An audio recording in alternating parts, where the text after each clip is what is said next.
Rachel, let's talk about identity politics. Let's talk about race. It seems to define so many conversations in America today. In fact, it was the conversation that comedian Chelsia Handler brought up recently when it comes to her former boyfriend, 50 Cent. Let's watch this first. Okay. He want to pay 62% of taxes because he doesn't want to go from being 50 cents to 20 cents. And I had to remind him that he was a black person, so he can't vote for Donald Trump.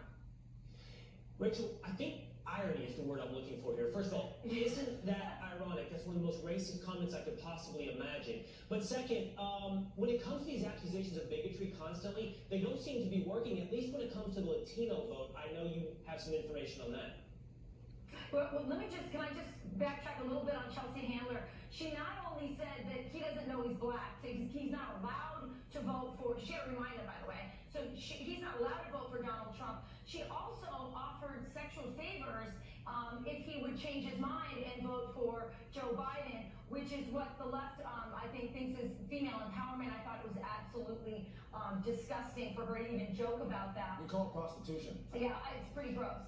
But also on the Hispanic front, yeah, Hispanics are on board with Donald Trump in numbers we have never seen. I think he's going to approach George Bush numbers, which I think, if you take Chelsia Handler and you take what's happening with Hispanics who are, really fired up about socialism, about Donald Trump's approach to taxes and free enterprise and small business, all of this stuff is very appealing to Hispanics, as well as the Catholic vote and pro-life stuff.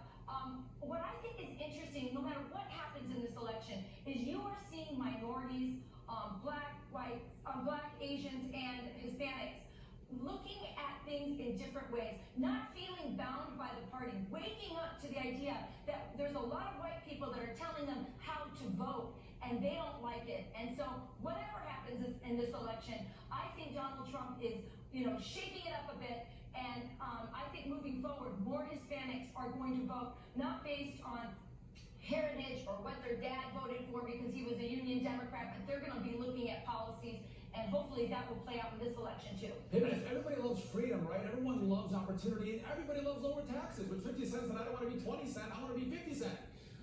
That matters across the board, no matter what race you are. Imagine that's radical. Be careful.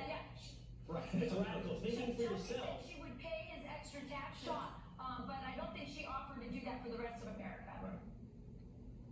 So, Sean, you brought up taxes, you brought up a few issues there. Being 9 days away, I mean, we're in the final home stretch here. If you could list out a few of the issues that you think are on people's minds right now in this late stage as they head into the voting booths. Yeah, so look back at the last debate when Joe Biden mentioned he's going to get rid of oil and gas, right? You'd think Wisconsin, we don't have oil and gas, but we have the best frac sand in America. It's the hardest, roundest sand. We have huge facilities in central and western Wisconsin. So fracking matters to us in Wisconsin. We have way better sand than Pete does in Minnesota. So it's a huge industry for us. So that matters, but really we have a huge manufacturing base. So trade has mattered, and fair trade policies that have come from Donald Trump for our manufacturers to be treated fairly in this new global economy. Farming matters, dairy, we have a huge dairy industry, we have ginseng and cranberries, and so USMCA was important to us as well. But I think one of the biggest issues is healthcare, right? And Joe Biden's out there talking about healthcare and how he's going to reduce costs with his new healthcare plan. Donald Trump is the only one who's brought down healthcare costs with what he's done with prescription drugs. He's done most favored nations, which means he looks at 10 countries, does an assessment of the prices, and make sure that American consumers don't pay more than these other countries, which is a really good thing. We're not subsidizing the rest of the world, bringing down drug prices. I think that matters too to Wisconsin voters. Definitely. Sean, Rachel, I've given up a long time ago on attempting to defend Minnesota compared to Wisconsin. I won't even try. But maybe on election day, Minnesota will bring some surprising heat for the president. We'll see. Guys, Rachel and Sean, we always love having you guys on. Have a great Sunday. Have a good day. All right, turning now to your headlines.